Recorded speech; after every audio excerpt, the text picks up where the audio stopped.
This is Martin Giles of the Guildford Dragon News, and I'm pleased to have the chairman of the Guildford Society with me this morning to discuss building heights control in Guildford.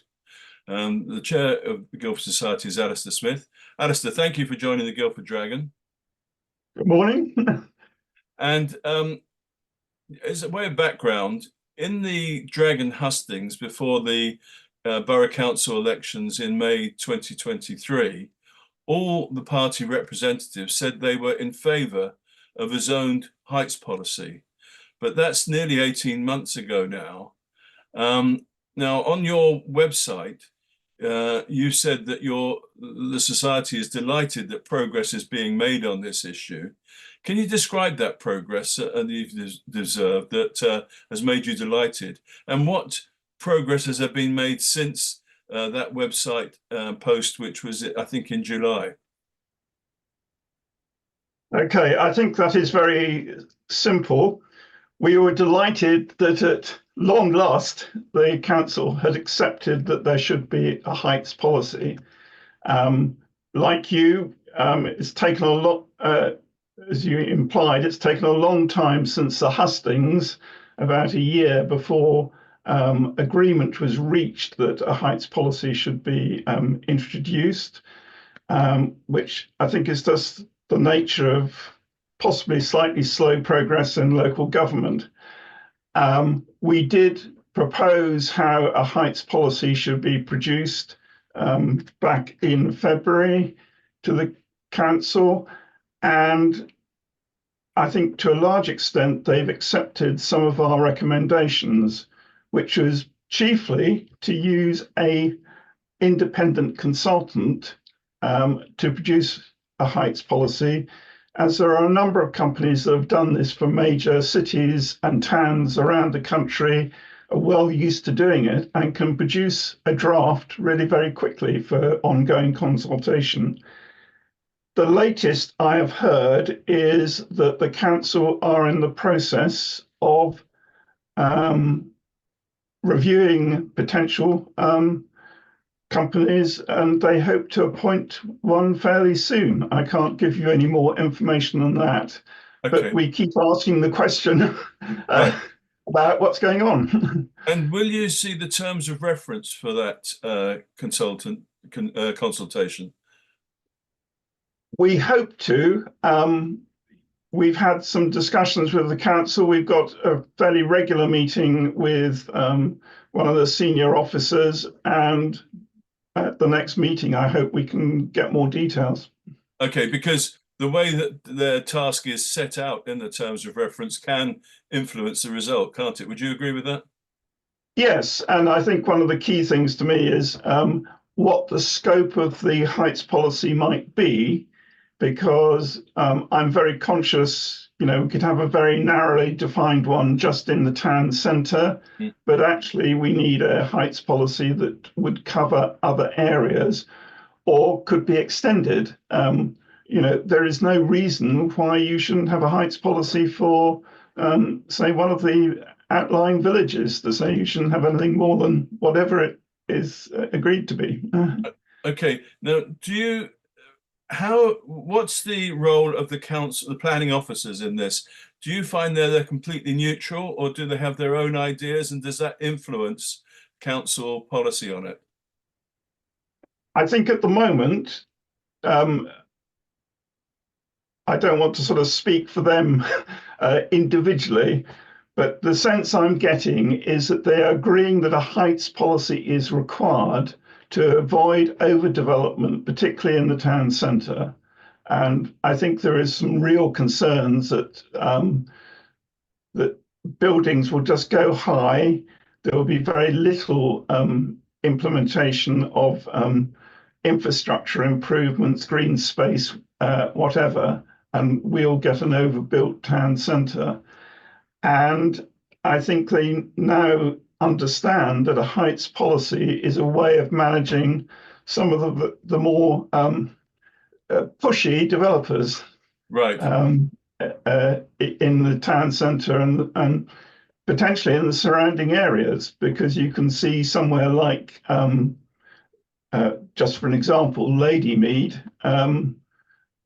could be redeveloped at a far higher density and height if You, you, necessary. you're referring to the car park, I take it, at Ladymead. Yes, yeah. Yes. You know, if there's enough money in it, they'll take existing buildings down and up, replace Yeah, them. yeah, as we've Yeah, seen. yeah, Okay. yeah. But isn't it a fact that we have a population growing at an unprecedented rate? I mean, in the last, I think I read in the last, I think it's 15 years or maybe 20, has grown by 10 million. And the government has recently, the new government has reintroduced top down and increased housing targets. The new homes have to go somewhere. Isn't building high the answer? Okay, I think that is a very simplistic question to be asked. I think the key issue, and it's a problem that we've got in Guildford, is the current government are obsessed by building to 1.5 million homes. The indications are that there is approximately 600,000 homes which are not occupied at the moment, according to government statistics. And obviously, the other critical issue is the homes need to be balanced with places for people to work and have the social infrastructure that they may need. So I think at the moment, what they proposed for somewhere like Guildford, and this is a longer debate, I think, than this quick question, is that there needs to be an understanding about where the work area is for Guildford and how many houses and dwellings are needed to support that. Now, at the moment, that is sorely lacking. Now, I totally realise that there is a need to have extra housing in Guildford and potentially in the centre, but we've got to have that balance between lots of flats, potentially family housing, etc. And it's a more sophisticated view that needs to be taken about where the housing is going to be put. And just for example, we do tend to waste space. A good example could be Garlick's Arch development, which is what I call a classic By Ripley, just semi-detached. so people know where it is. That's one near Send. Yes. Yeah, on the old A3. Yes. Which you can see from the A3. Yeah. That's a classic semi-detached development, as are many in Ash. And you think, well, that is not really good high-density modern housing.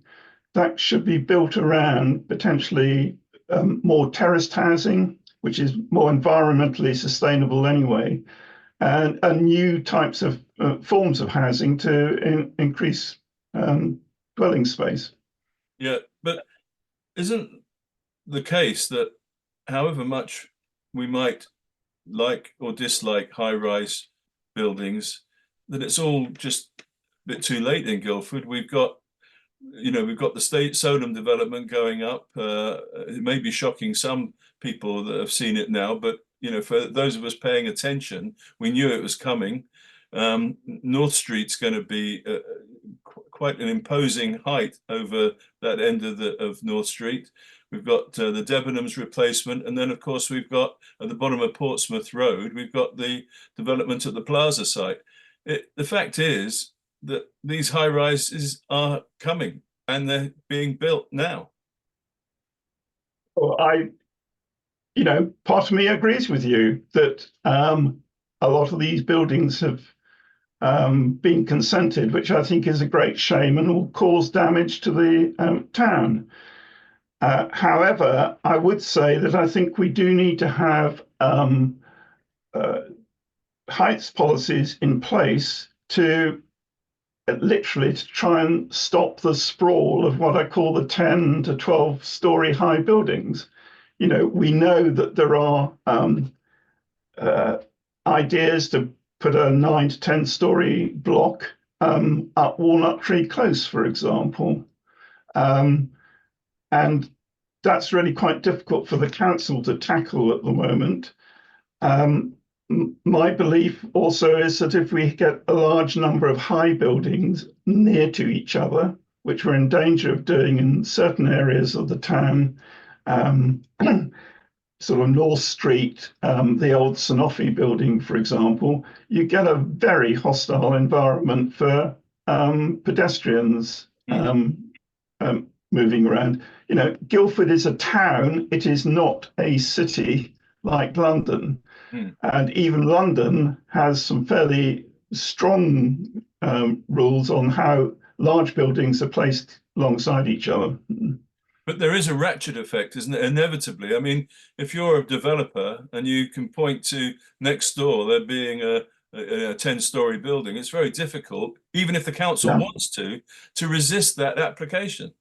Yes, and that is why a heights policy is one of the ways of handling that, because you can have a zone and say, this is where we agree that the normal height of building should be X.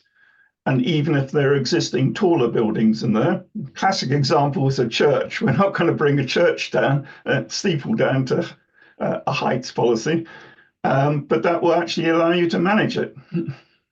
Okay, well, it's obviously a subject that's going to run for some time here in Guildford. Thank you very much for giving the Society's views on it this morning, Alistair. And I suspect we'll be talking again about this and other planning issues in the future. Thank you. Okay, thanks.